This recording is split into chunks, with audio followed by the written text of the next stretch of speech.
অনুরাগের ছোঁয়া ধারাবাহিকে আজকের পর্বে দেখা যায় সূর্য ডিভোর্স পেপার নিয়ে এসে দীপাকে দিয়ে বলছে, দীপা এই নাও ডিভোর্স পেপার, এটা অনেক আগে এসেছিল, কিন্তু আমি প্রয়োজন মনে করিনি বলে তোমাকে দেইনি, এখন প্রয়োজন হচ্ছে তাই দিচ্ছি।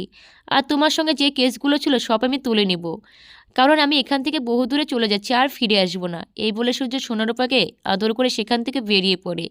আর দীপা সূর্যকে আটকানোর জন্য চলে যায়। তখন সূর্য দীপাকে বলতে থাকে, দীপা আমি তোমাদের ছেড়ে বহু দূরে চলে যাচ্ছি, আর ফিরে আসবো না, তাই এই শাঁখা সিঁদুর পরার আর প্রয়োজন নেই।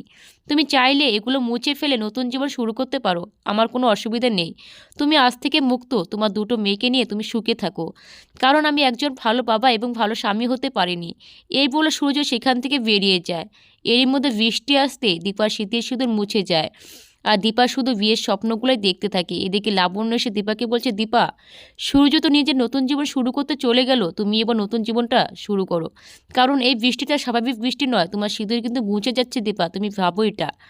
এইদিকে দীপা হসপিটালে চলে আসলে অর্জুন দীপাকে বলতে থাকে, দীপা সূর্য কোথায়?